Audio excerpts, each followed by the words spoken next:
বার্তা 24 পক্ষ থেকে সবাইকে শুভেচ্ছা জানাচ্ছি। আমি সোহাগ হাফিজ। দর্শক, আপনারা জানেন যে বরগুনার সদর উপজেলায় একটি তিমি মাছ উঠেছে। যে জায়গাটিতে আমরা সেইখানে রয়েছি, সেখান থেকে আপনাদেরকে দেখানোর চেষ্টা করব। এই তিমি মাছটি কিন্তু গভীর সমুদ্রে থেকে জোয়ারের পানিতে কিন্তু ভেসে এসেছে। আমরা সেটা আপনাদের দেখানোর চেষ্টা করব এবং এখানে কিন্তু সেই তিমি মাছটি কিন্তু স্থানীয়রা তারা কিন্তু মাটির চাপা দেওয়ার চেষ্টা করছে। কারণ হচ্ছে এটা অনেক বড় একটি তিমি মাছ, কারণ হচ্ছে প্রায় 30 থেকে 35 ফিট রয়েছে। আমরা এখানকার স্থানীয় যারা রয়েছে তাদের সাথে আমরা কথা বলার চেষ্টা করবো। আমরা দেখতে পাচ্ছি এখানে স্থানীয়রা রয়েছে, আমরা তাদের সাথে কথা বলতে চাই। ভাই, আপনারা কিভাবে এই মাছটিকে দেখলেন এবং প্রথম থেকে কি দেখছেন এবং কবে এটা এখানে এসেছে? আসলে এটা গতকালকের আগের দিন, মানে গত পরশু দিন এটা আসছে। আর আসলে এখানে তো এরকম নাই, আসলে রাখালের আসলে যারা এই এলাকায় যারা মাছ ধরে আসলে তারা দেখছে, আর আমরা আসছি একটু দূর থেকে শুনে আজকে। তাই? জি। এটাই কি কোনো সমস্যা করতেছে এলাকায়? এটা তো আসলে দুর্গন্ধ ছড়াইতেছে। এখন যদিও বাতাস নাই বিধে একটু কম, কিন্তু আসলে পোকায় ধরে এখন প্রচুর পরিমাণে দুর্গন্ধ। আসলে তো দেখতেই পাচ্ছেন, আসলে বৃষ্টিতে তো আরো সমস্যা হচ্ছে।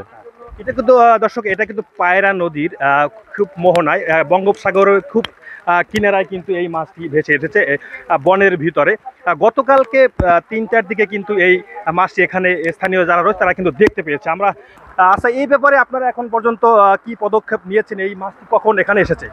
এই মাছটি মানে গতকালকে আনুমানিক 3টার পরে আমরা খবর পেয়েছি, এবং খবর পাওয়ার পরে আমরা আমার স্টাফ সহ তাৎক্ষণিক চলে আসছে। আসার পরে দেখি যে জোয়ারের পানিতে ভাসে। আমরা তখন কোনো ব্যবস্থা গ্রহণ করতে পারিনি। আমরা ঊর্ধ্বতন কর্মকর্তাকে জানিয়েছি। ঊর্ধ্বতন কর্মকর্তার আদেশক্রমে আমরা এটা মাটি চাপার প্রস্তুতি নিচ্ছি এবং আমরা আমাদের এই মাটি চাপার কাজ চলমান রয়েছে। মাটি চাপা দেওয়ার পরে কোনো গন্ধ আসবে কিনা, এরকম আছে কিনা? আমরা চেষ্টা করবো যাতে গন্ধ না আসে। আমরা মানে অনেকটা গভীর করে মাটি চাপা দেবো, এটাই আমাদের সিদ্ধান্ত। দর্শক, এখানে কিন্তু আরো স্থানীয় যারা সচক্ষে দেখেছে তারাও কিন্তু এখানে রয়েছে। আমরা তাদের সাথে একটু কথা বলতে চাই। এইটা কিরকম কি মাছটা এখানে ভেসে আসলো, কিভাবে আপনারা বুঝলেন যে এটা বড় তিমি মাছ? আমরা তো প্রথম দেখে আতঙ্ক হয়ে গেছিলাম যেটা কি আসছে।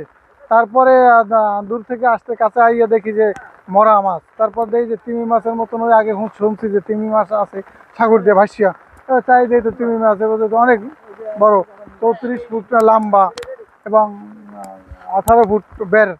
এই দেখে তো এখন ওই ফরেস্ট ডিপার্টমেন্টের কথা বললাম, তারা ওই আমরা এলাকার মানুষ সবাই আসলাম। আসার পরে মিলে ভাই বন্ধুগুলো লইয়া দাফন করার জন্য উদ্যোগ নিচ্ছি। হ্যাঁ, ধন্যবাদ আপনাকে। আমরা একটু আরো সামনে যেতে চাই, এই মাছটি আপনাদেরকে একটু সরাসরি দেখাতে চাই এবং এখানে যারা কাজ করছে, স্থানীয় যারা রয়েছেন তারা কিন্তু এখানে কাজ করছেন। যে মাছটি আমরা এই এলাকায় ওই জাল ইলিশ মাছের জাল পাততে গেছি, এই জায়গায় জাল তুলতে গেছি। তোলার সময় আসার সময় তরে আসার সময় দিয়ে একটা মাছ ভাসিয়ে আছে সাগর থেকে, বড় সাগর থেকে ভাসিয়ে আইছে।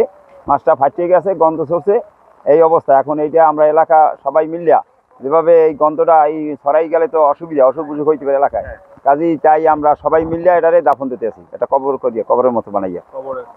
এতে কোনো দুর্গন্ধ আসতে পারে কিনা এরকম? না, অবশ্যই দুর্গন্ধ এখনই আসে, এখনই আসে। এই তো কেরোসিন দিয়ে আমরা কাজ করতেছি, আমরা লোকজন এলাকার ভাই সবাই মিলে এটারে দাফন দেওয়ার জন্য।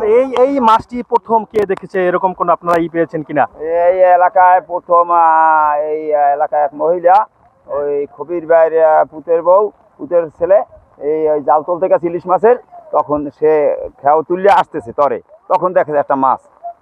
এই তো আমাকে আমরা একটু যে লোকের পরিবার এখানে এই মাছটিকে প্রথম দেখেছে তার সাথে আমরা একটু কথা বলতে চাই। তিনি আমাদের সাথে রয়েছেন এবং তিনি কিন্তু এখানে এই যে কবর করা হচ্ছে, যে এখানে রাখা হবে এই তিমি মাছটিকে, আমরা সেই লোকের সাথে আমরা একটু এখানে কথা বলতে চাই। আচ্ছা ভাই, একটু কথা বলতে চাই আপনার সাথে। আপনি যেহেতু প্রথম আপনার পরিবারই হয়তোবা এই তিমি মাছটি দেখেছে, কিরকম কি দেখেছে আমাদের একটু বলবেন? আমার সম্পর্কে আমার ভাইজি বউ এই নদীতে জাল পাচ্ছে। এই জাল পাতে সকালে মানে জন ভাড়ায় হুগেই গেছে, এখন ভাড়ায় ওই হুগেই গেছে পরে জাল দেখতে আসছে। জাল দেখতে আওয়ার সাথে সাথে দেখি কি এই মাছ দেখে অটল হয়ে গেছে, বেদিক হয়ে গেছে। চিক্কুল লইয়ে বাড়ি দৌড় দিয়েছে, বাড়ি দৌড় দিয়ে আমাকে কাছে খবর কইছে। এই খবর পাওয়ার পর আমরা কি করবো, এই আমরা আইয়ে দেখি বিরাট আকারে এক মাছ। কি মাছ আমরা জানা আছে না নাই। এরপর আমরা ফরেস্ট স্টাফ খবর দিছি, বিডিও বিচার স্টাফ নিয়ে আইয়া দেখিয়া গ্রামে লইয়া এখন একটা বৈঠক করছি যে কী করা যায়। গন্ধে ছড়াই গেছে, মানুষ জোরে চিরে আরম্ভ হয়েছে, গন্ধে কেউ ঘরে থাকতে পারে না। এই শেষে বিজু বিচার এই কিছু গ্রামের লোকজন লইয়া একটা গর্ত করিয়া এখন এইটারে দাফনের ব্যবস্থা করতেছি।